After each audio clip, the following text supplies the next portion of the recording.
120 millions de dollars de secrets commerciaux volés par une chimiste chinoise. Ils ont été pris à des entreprises américaines comme Coca-Cola.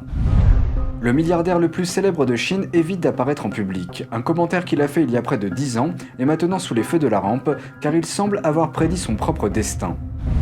L'ancien président américain Donald Trump avertit l'administration Biden de ne pas pousser la Russie vers un partenariat avec la Chine. Il affirme que les deux pays pourraient constituer une menace encore plus grande pour l'Amérique s'ils s'alliaient ensemble. Et l'Australie a annulé 2 contrats d'infrastructure avec Pékin. Les autorités australiennes invoquent les intérêts nationaux du pays, mais Pékin affirme que cette action a porté préjudice à la Chine. Bienvenue dans Regard sur la Chine, je suis Vladian Huitens. Une chimiste chinoise vient d'être condamnée pour avoir volé des secrets commerciaux américains pour le compte du Parti communiste chinois ou PCC. Selon le communiqué de presse du ministère américain de la Justice, les secrets volés s'élèvent à près de 120 millions de dollars. La chimiste a volé un certain nombre de sociétés américaines, dont Coca-Cola. Le ministère de la Justice affirme que le régime chinois récompense le vol de secrets commerciaux américains. Jeudi dernier, Yu Xiaorong a été reconnu coupable par un tribunal fédéral américain à l'issue d'un procès de 12 jours. Le tribunal a conclu que l'intention derrière le vol était au profit du Parti communiste chinois. Les photos d'elle n'ont pas été publiées. Les secrets commerciaux volés concernent la formule connue sous le nom de bisphénol A free ou BPA free. Jusqu'à récemment, le BPA était utilisé pour recouvrir l'intérieur des canettes de boissons afin de minimiser la perte d'arôme. Le développement de cette formule a coûté près de 120 millions de dollars. Elle a volé la formule à l'époque où elle travaillait pour Coca-Cola et d'autres entreprises chimiques. En tant qu'employée, elle était directement impliquée dans la recherche et le développement de la technologie BPA. Elle a transmis les informations à des entreprises chinoises qui ont ensuite adopté cette technologie dans leur propre production. Yu Xiaorong est une citoyenne américaine naturalisée née en Chine. Elle a obtenu son diplôme en sciences et ingénierie des polymères à l'université Lehigh en Pennsylvanie. Elle doit être condamnée en novembre prochain. La Russie est-elle un allié ou un ennemi pour Pékin? Les États-Unis présentent un intérêt stratégique croissant autour de cette question. Un analyste dissèque le problème pour nous. Dans une récente interview accordée à Fox News, l'ancien président américain Donald Trump a déclaré que les États-Unis devraient essayer de s'entendre avec la Russie au lieu de forcer la Russie à passer dans les mains de la Chine communiste. The worst thing you could do is put China and Russia together, and they're together. And they get forced together. The Russian hoax was very, very bad for the relationship that we would have with Russia. Ce commentaire intervient alors que le renforcement militaire de la Russie en Crimée a alerté l'Occident, tandis que la Chine envoie un nombre record de bombardiers et de chasseurs dans la zone de défense aérienne de Taïwan. Selon un analyste, si les États-Unis ne veulent pas mener une guerre sur 2 fronts, ce qui serait extrêmement difficile, ils doivent trouver une stratégie. Et le commentaire de Trump reflète un jugement stratégique important. The relationship between China and Russia has always had an appearance of unity. They are divided at heart. Il a noté les différences idéologiques, la méfiance et les précédents conflits territoriaux entre la Russie et la Chine. Et pendant la guerre commerciale entre les États-Unis et la Chine, le dirigeant russe Vladimir Poutine a déclaré publiquement qu'il ne choisira pas de camp, citant un proverbe chinois « Quand les tigres se battent dans la vallée, le singe intelligent reste à l'écart et attend de voir qui va gagner ». If the US can remedy its relationship with Russia, it will be a powerful tool to counter the Chinese Communist Party and isolate it. But if the administration puts harsh sanctions on Russia, it will unavoidably push Russia to the side of Beijing and tie the two together. The US will be creating an enemy for itself. Selon Tang, les menaces posées par la Russie et la Chine sont également différentes. Russia is definitely not a democracy. But so far, we haven't seen it trying to expand and export its ideology or try to challenge the world order. It does not have the motivation, nor does it have the ability.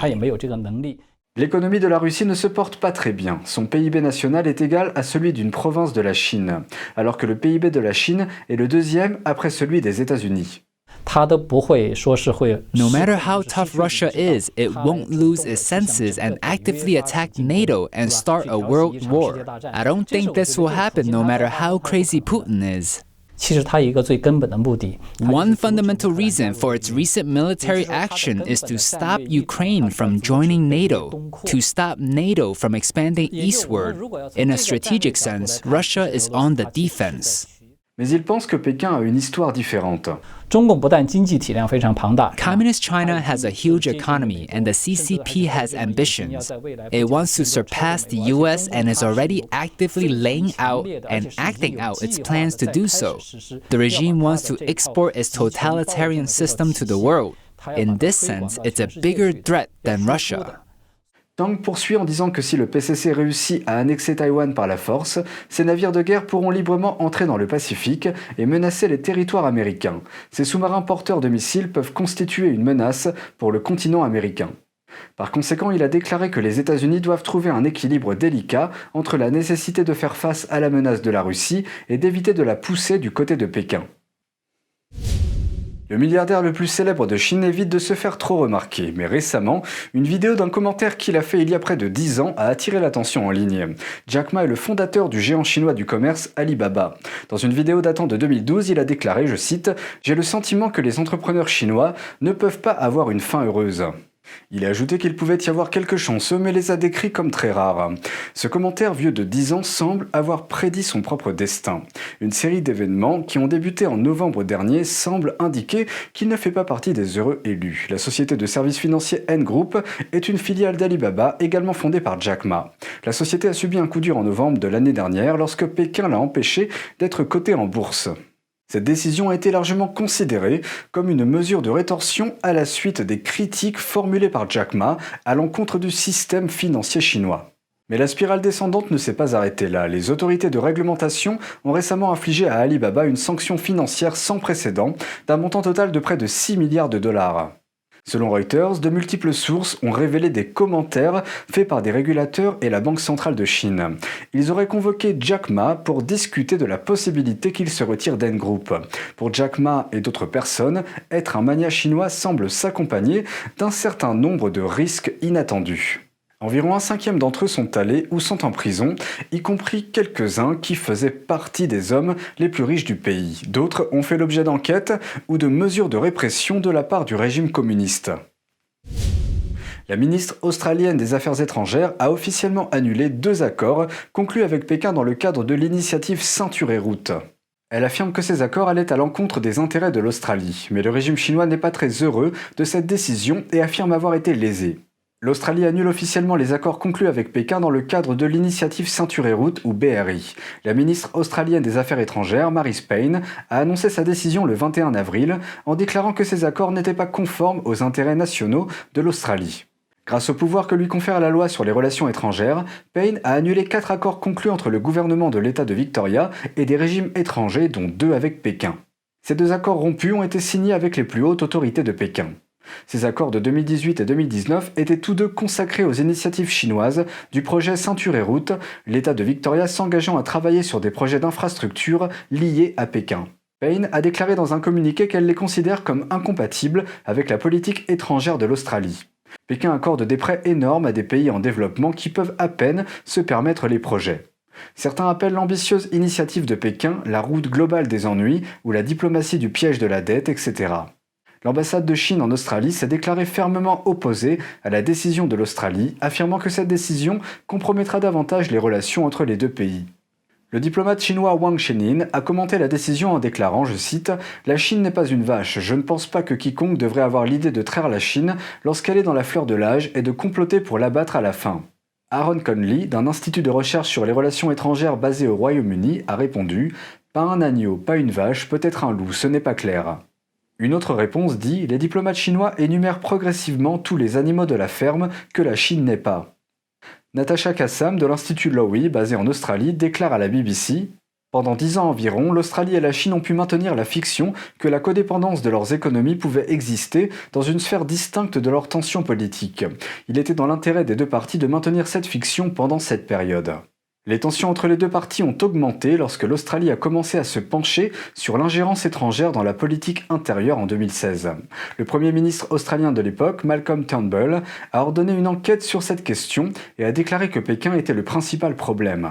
Une source du renseignement affirme qu'il y a eu des infiltrations dans toutes les couches du gouvernement australien. Et les tensions se sont encore aggravées ces dernières années.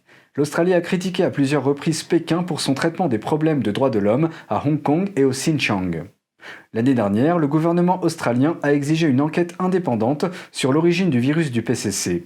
Cela a également irrité Pékin. Et Pékin a réagi rapidement. Depuis mai dernier, le ministère du Commerce du régime chinois a annulé ou sanctionné les exportations d'orge, de bœuf et de cuivre australien, entre autres produits. Le professeur James Lawrenson de l'Université de technologie de Sydney prédit que les relations entre les deux pays vont évoluer de manière instable. Ceci parce que, dit-il, la Chine veut les produits australiens et elle les veut absolument. Selon des rapports récents, les raisins australiens sont pris entre deux feux. En Chine, le dédouanement des raisins australiens a été retardé de 5 à 10 jours. Le directeur général de l'Association australienne des raisins de table a déclaré à Reuters que ce retard ne se produit pas dans d'autres pays. Beaucoup pensent que c'est un signe de la tension croissante entre l'Australie et Pékin. Et c'est tout pour aujourd'hui, merci d'avoir suivi Regard sur la Chine. Nous disposons d'une nouvelle chaîne YouTube, NTD Actualité. Je vous invite à vous y abonner pour regarder les news sur Internet. On se retrouve demain pour une nouvelle émission, prenez soin de vous et à bientôt.